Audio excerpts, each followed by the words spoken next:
Hello, welcome to another video. Today I'm bringing you a haul. I haven't done a haul in ages. I have just not done one. We're in June. We are halfway through the year and I've not done a haul this year at all. Wow.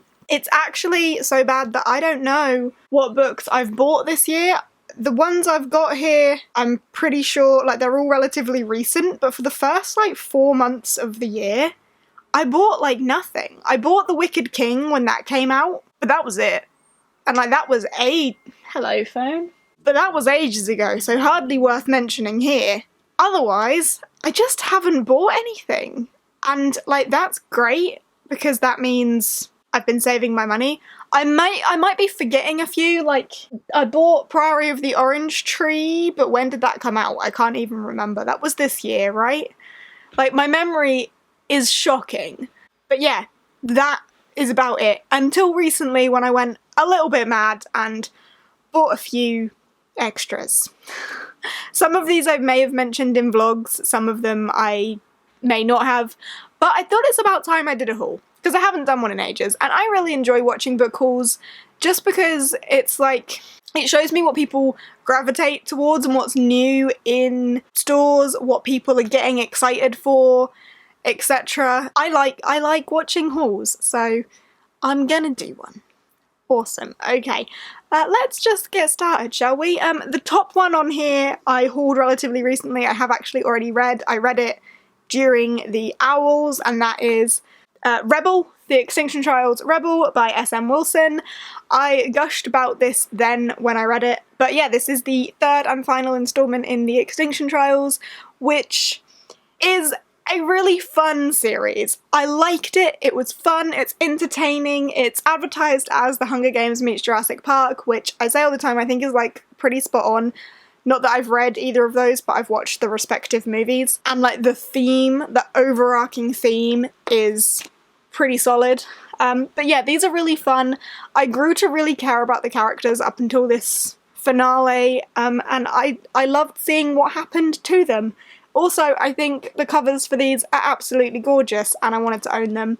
The writing style in these is not the best, it's not fantastic technically, but if you want a good time, it's just fun and entertaining. This series is a good one. So yeah, I picked this one up to finish my collection, and so I have all three of them nice on my shelf. The next one I didn't actually purchase for myself. I actually won this in Rachel's To Be Quizzed. It was a couple of months back now. I can't remember the exact month, but that just shows you that my hauling has been horrendous.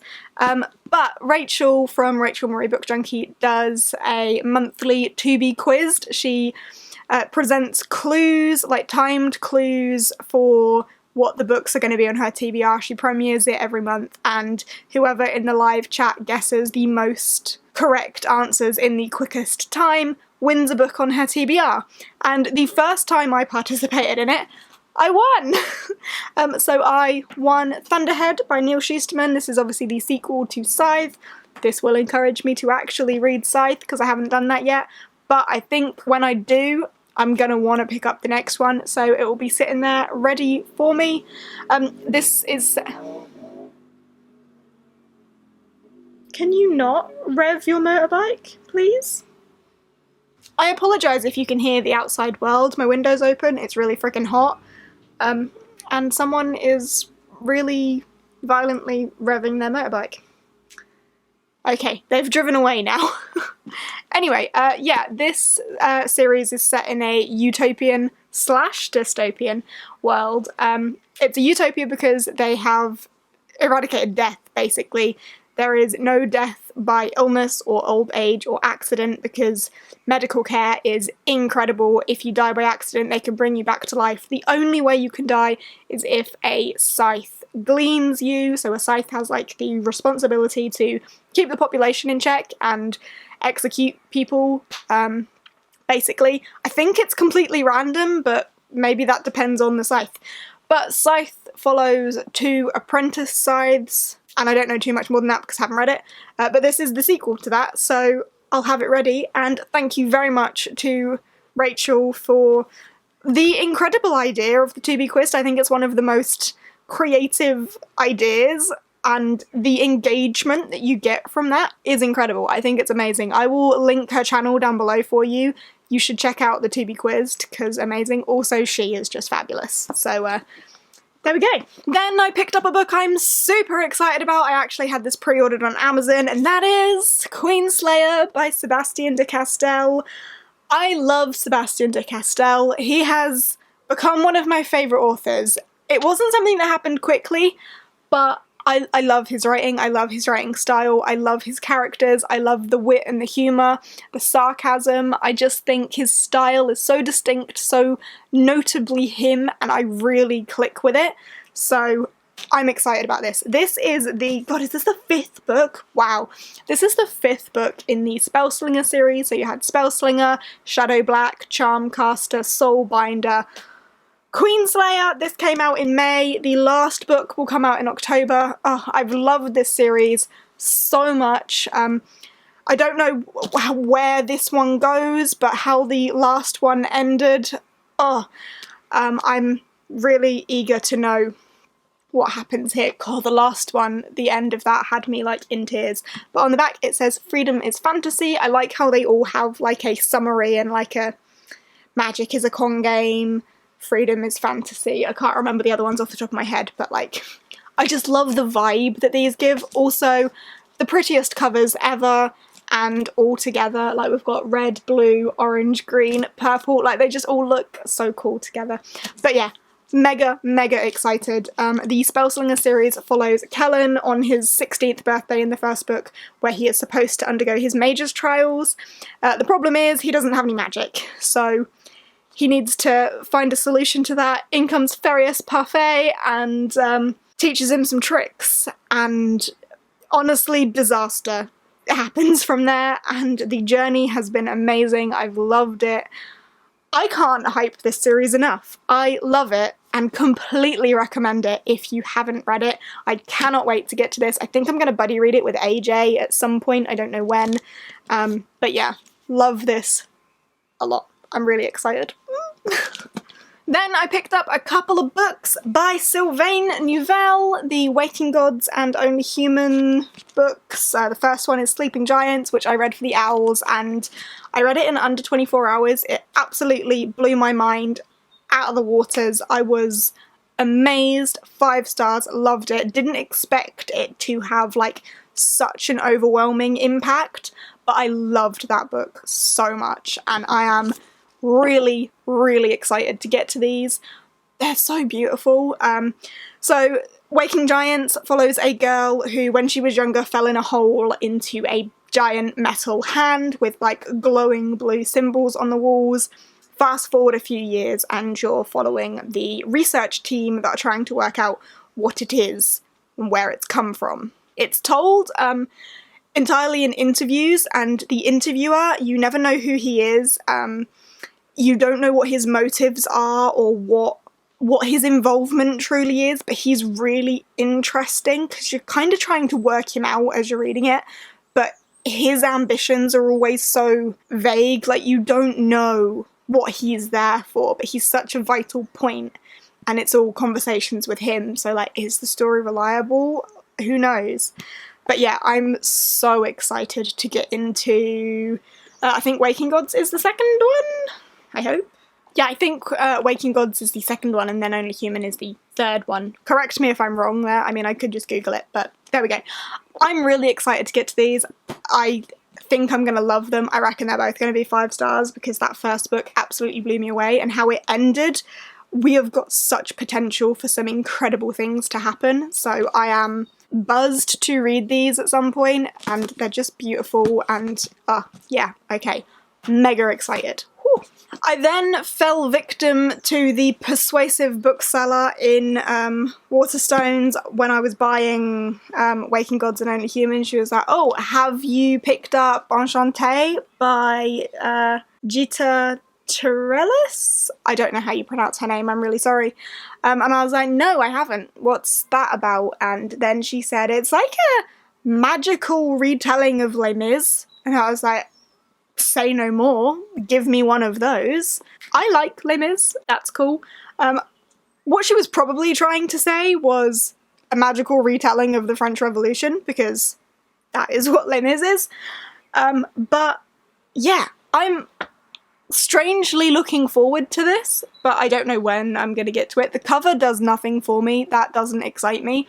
But the idea of like a slightly magic retelling of the French Revolution / Les Mis sounds pretty cool to me. So yeah, this one is a bit of a wild card on my TBR, but we will get to it at some point, potentially. I haven't heard too much about it. I know when it came out, loads of people were like hauling it, but I don't know if people have been enjoying it or not. I should maybe look into reviews for that, because I haven't heard much like hype after its release. That being said, I haven't heard many negative things either, so bit of a wild card, but there we go, me falling victim to someone persuading me to buy a book. Next up, I picked up A Winter's Promise by Christelle Dabos. I don't know how to pronounce that, I'm sorry. This is a children's book prize winner, clearly. And there are many reasons that I picked this up. One is called A Winter's Promise, and the polar fantasy lover in me just thinks, oh, that sounds like it'll be pretty freaking cool. Two, the floating castle-esque thing reminds me of Laputa Castle in the Sky, which is a Studio Ghibli movie, which makes me think, oh shit, this looks like it's going to be pretty cool. It's book one in the Mirror Visitor series, about a girl who can travel through mirrors, and like, that sounds pretty cool. So there's a lot of potential in this. Otherwise, I'm not too sure what it's about, other than the main character being able to travel through mirrors into, like, is it other worlds? I'm not too sure. Yeah, I'm not too sure if it's other worlds or just traveling. I'm not sure how the mirror travel will work, but I'm excited for that. Also, just read on the back that this is translated. This was originally written in French. I didn't know that when I picked it up, but I'm pretty sure I've not read a translated work before, so another reason that this has potential to be amazing. Apparently it was a French runaway hit, and it's got some pretty good reviews on the back there from The Guardian, The Bookseller, The Irish Times, etc. Yeah, I'm pretty excited by this, and I have seen some amazing things about it. My mum has read this, not this edition, she read it on Scribd, I think, before I even picked it up. And then she saw I bought it and was like, oh, I've just read that, that's amazing. So I'm really excited for this for many, many reasons. This is gonna be a good one, I think. I then picked up The Devouring Gray by Christine Lynn Herman. Apparently this is a very reddish-brown book. Rachel was saying on Twitter when she was reading it that like every second line says reddish-brown. I am not sure what this is about, but the blurb on the back said, fans of the Raven Boys and Stranger Things rejoice, this is your new obsession. I love the Raven Boys, and I think I get the vibe. I think the vibe we're going for from the Raven Boys is the kind of creepy, oh, this is a bit weird sort of vibe, which I like, because I'm pretty sure the Devouring Grey is like this mist that is sweeping over this town or something, and like, what is that?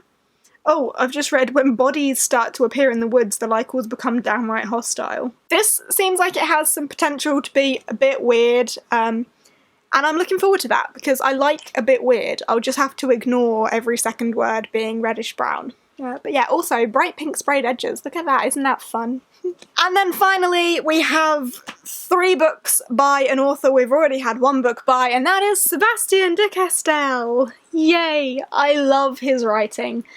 So, The Knight's Shadow I purchased myself. This is the 2nd book in the Greatcoats series.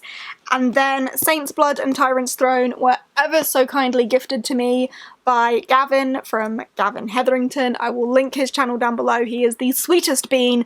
You should check him out. He is far too generous. It is amazing. Like, he is honestly inspiring.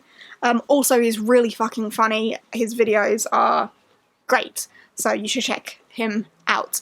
But yes, I now have the next 3 books in the Greatcoat series. I loved The Traitor's Blade, which is the first one. It follows Falcio, who is one of the fallen Greatcoats. Greatcoats are like, not knights or guards, but the king's fighters for justice. They fight for the law and what is right. And they have these greatcoats that have all these weapons, and they're kind of like just fucking superheroes without superhero powers. They're just so well trained, and they've got these coats that have cool aspects to them. I don't really know how to explain the coat, but it's a thing, and only the greatcoats can wear the coats. Yeah, let's move on from the coats. But it follows Falcio with his fallen greatcoats, and he wants to kind of rise them back up to the level they were at. He still wants to fight for what is right and uphold the law and fight for justice, but also the now dead king, because the reason the Greatcoats have fallen is because the king who rose them up has died. Before he died, he left one final task for each of the Greatcoats, and in the first book we see Falcio trying to fulfill his final task, and I'm really excited to see where this goes from there. There are many things that need resolving, and I just want to binge these, honestly. But that would be a lot of binging, and I also want to savour them because Sebastian de Castell is amazing, and I just need to read more of his books. Okay, yeah, really cool. Also, thanks again, Gavin, you absolute babe. Okay, that is all I have for you for my haul. That hurt my hand holding them. That's not too bad of a haul. Again, no, that could not be all of them. I just can't remember what I've done for this year because it's been so long and I haven't hauled anything. If you've read any of these books and want to chat to me about any of these books or think I should prioritise any of them, then let me know down below. Of course, don't spoil anything because I haven't read them yet, but, you know, chat to me down below. And if you've liked this video, give us a thumbs up. Yeah, I need to try and keep on top of hauls and remember what I have purchased, but I'm pretty sure I covered most of them, unless they were like really early in the year. We'll move on from that. Okay, thanks for watching, and I will see you next time. Bye!